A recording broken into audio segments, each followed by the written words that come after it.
and welcome back to the Butterflies podcast. Today is going to be a bit more of a serious episode as we're talking about TS and fertility. But, also it should be a pretty fun one. So, I'm going to start. I was diagnosed when I was 7, and back then they had me do an initial ultrasound just to see if I was developing properly, and they could not find ovaries. And they were like, okay, well, you're still pretty young. That's not too abnormal. Come back in a few years and we'll check on it. And they still couldn't find them. And the weird thing is they used to work and I would have regular periods and whatnot about every month. And then eventually they just stopped and I haven't had one for over a year now. So yeah. Greta, you want to go? Yeah, so I got diagnosed when I was 14. I'm 15 now, and I haven't had a single period until August of 2024, like 4 months after I was diagnosed. And I think it was more than 4 months, but a while after I was diagnosed, I had my first period, and it was extremely painful. So I don't know if that's part of TS or something, but I had my first period. It was very light, and it was extremely painful. And from my ultrasound that I had, my ovaries seemed to be like fully formed for my age. So I don't know how my story is going to go, because that's all I've had based on like fertility wise. I'm probably going to see like GYN when I'm a bit older, though, from what I know. I know from my personal experience, I think I got mine like at the end of 2023, like in December, and I know that I wasn't able to have one until I got started on progesterone and estrogen. So I guess now that's something I have to take at the beginning of every month, and sometimes I don't know if it's just me, but it can be a little bit irregular sometimes. Like, it's kind of hard to predict because it's different each time.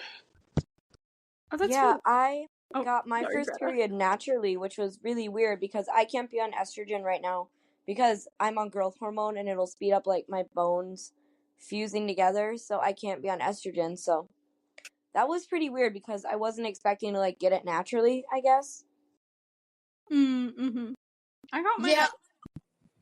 Oh, I'm so sorry. Go. Oh, no, you're good. A lot of people can be on estrogen and growth hormone, but yeah, especially if you start growth hormone super late, you don't want to be on both, because, yeah, it speeds that up. And I'm similar to Nat. I didn't get a period till I went on progesterone. And then we switched that to I'm just on birth control, so mine are actually very regular, because it's just every 4 weeks I get a different set of pills, and then it's never been painful. And then also, for listeners, baseline knowledge, very, very incredibly rare for someone with TS to be able to have kids naturally, because we just typically don't have very many viable eggs, and yet ovaries are funky. So, yeah. I was just gonna say... I'm very similar to Sarah and Natalie. Like, I started estrogen when I was like 12, and then 2 years later they put me on progesterone, which helped me get my period. And yeah, most girls with TS cannot have kids. It's like a very rare. Even if you are mosaic, there's still high chances of it going haywire and stuff. The interesting thing about progesterone to me is I also got put on it too. However, that caused me to bleed out for like a whole month, and they decided, you know what, maybe that's not happening. And they decided, no progesterone for you. Yeah, it's wild. Oh, I actually have a funny story about that, because I just started, like, this health class, but it's not, like, sucky health class. It's taught by my female theater director, and it's called Physicality for Women, and we just started a health unit, and they were talking about, like, how, like, almost everyone who has a period is anemic, because, and we need a lot more iron. And then for some reason, like, my teacher started talking about, like, ovulation and how she, like, feels it. And everyone else was like, oh my gosh, yes, I know exactly what that feels like. And I was like, oh, weird. And then it took me a second, and then I remembered, oh, duh, I don't have eggs. I don't do that. And it was, like, kind of funny. Bro, I actually did my health final last year on anemia in girls, so I forget a lot about it because it's like been a hot second. But that's kind of just a funny coincidence. The funny thing too is it doesn't have anything to do with like the fertility aspect, but it does have to do with Turner syndrome. The other day ago, I was in my science class, and my teacher was talking about how most people have like 26, I think, or 36, somewhere, so and so chromosomes, and I just stood there like, I am missing one. I know, I swear to God, my favorite thing is like seeing TS in classes of any kind. I love being there and just being like, haha, yeah, I know all that.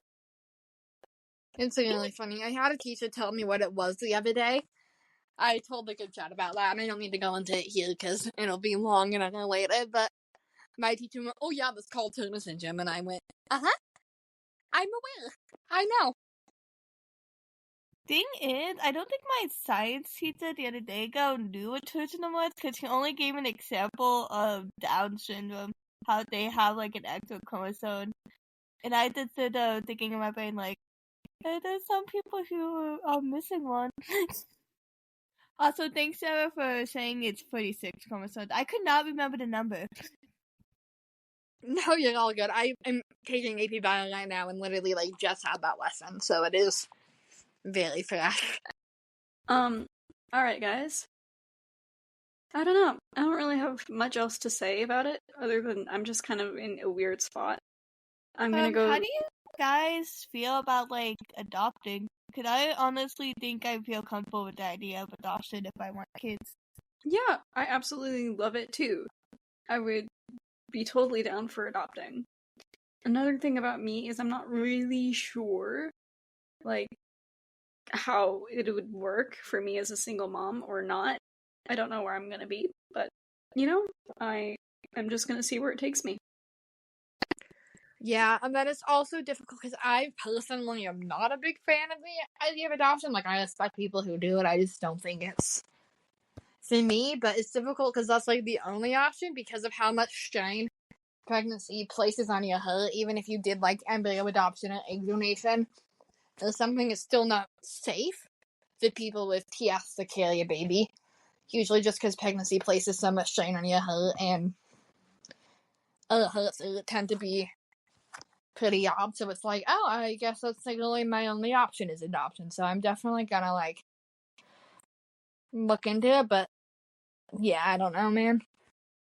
I think Probably maybe do like surrogacy or something like that. I know that it's also possible to get, although it might be risky, I know egg donations or egg implants or transplant is another option for having kids. So who knows? That might be something that other people might choose to do. Yeah, you just have to make sure you get clearance from your doctor and your regular like cardiology. Yes, for sure. For And I'm sure. sure there's My also doctor, things like IVF that can work too. It just depends on where your heart is and if you can do it. no, with my doctor, I had talked to them a little bit about the fertility stuff. And they said that even if I was able to like get like pregnant and stuff, they would want to do regular doctor visits with me. And I'm like, I already have so much trauma from the doctors. I don't think I really want to be at the doctors more. So that's kind of my thought on it. So Yeah, I totally get that, and I support you in whatever choice you make. You know, something that to me was apparently when I was younger,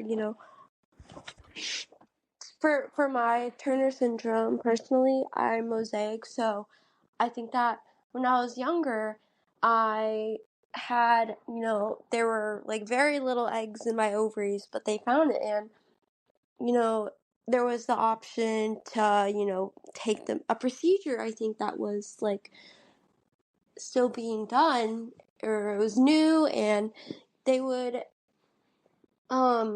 take your eggs out and they could freeze them, and then whenever you wanted to have a kid, I guess you have one of your own. But I think that, you know I did not take on that opportunity, so I think that one of the things is that, to have an opportunity like that, I think for any girl with Turner syndrome, it's a big thing, to be able to have kids or not. And I think whatever choice that someone makes should, be decided on what they want to do or what they feel is best for their own body. But I just know that that's a decision that I probably wish I made earlier, but I was young. I didn't really know much about it.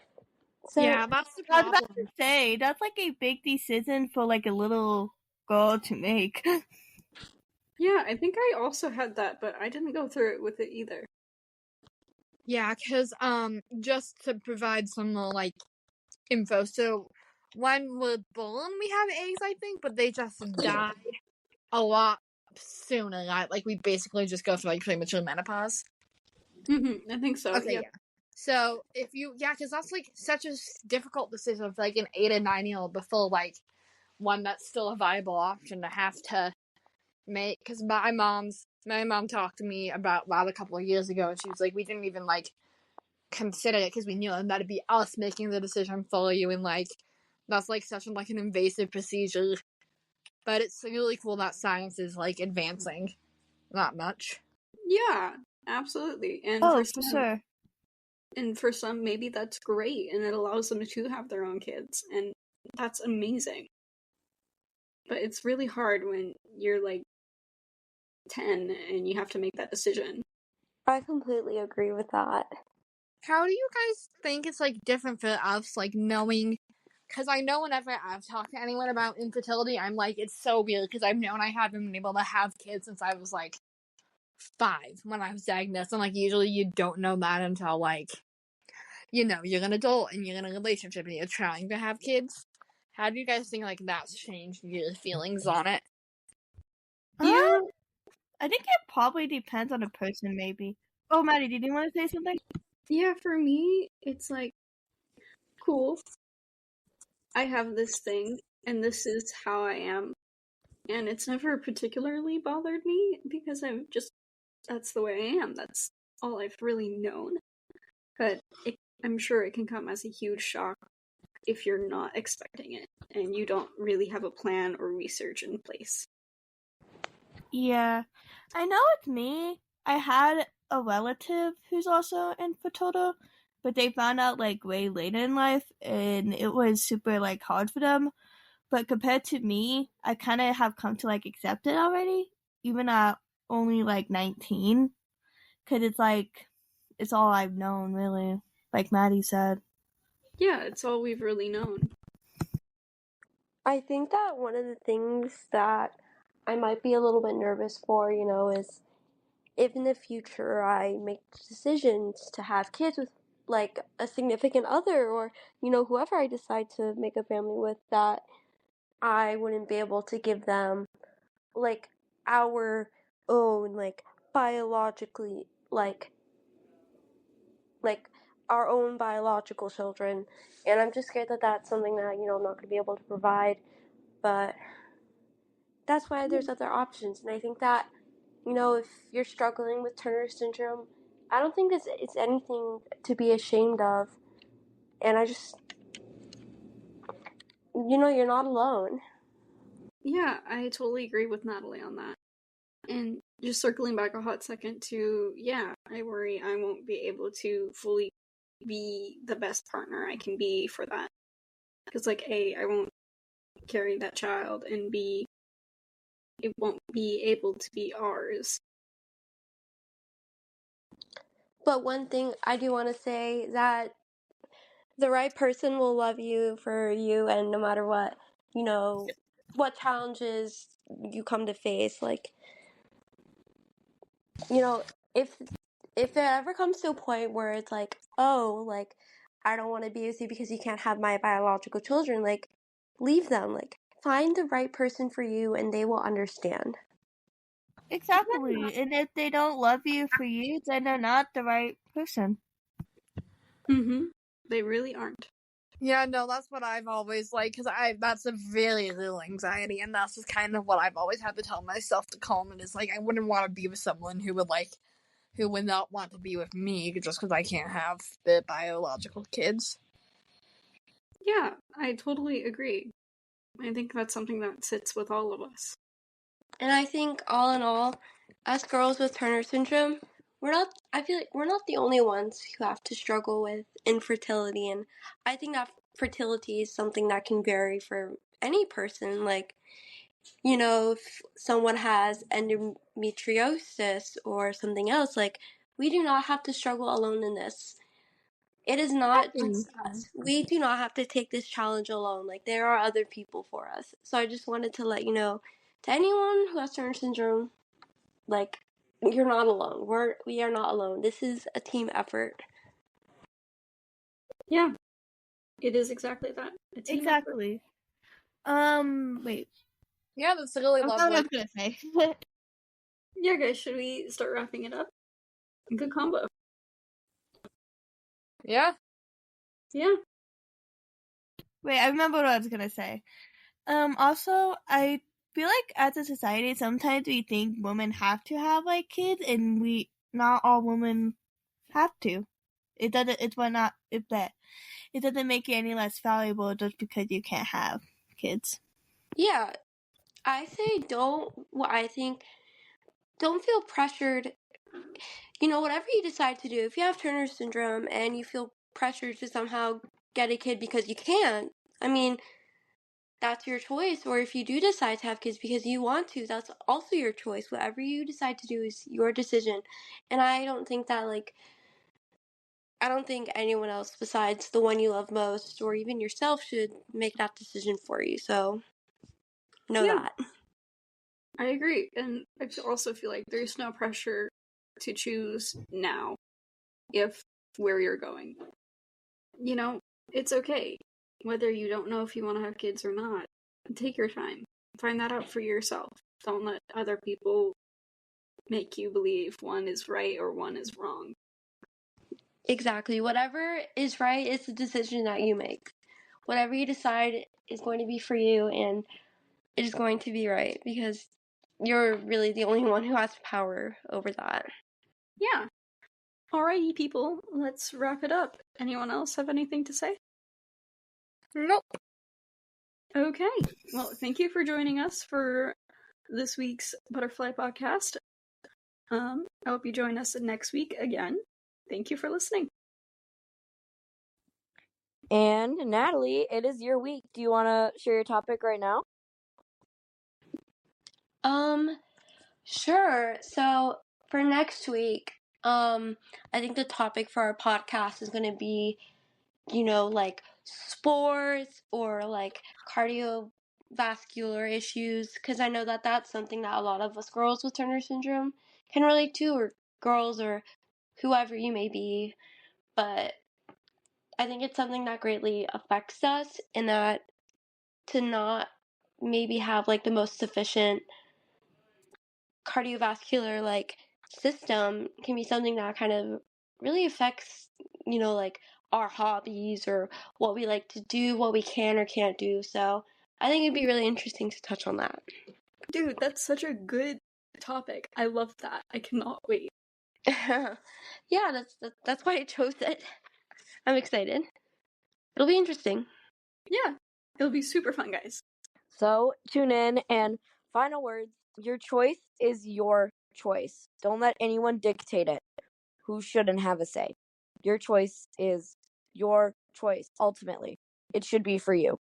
And don't I don't think anyone should feel ashamed for who they are, what they can or can't do. Just trust yourself to make the right decision is what I think everyone should keep in mind. Yep, and as that one saying goes, your body, your choice. Yeah, well, thank you guys for joining us on this episode. I hope you had a good time. Bye.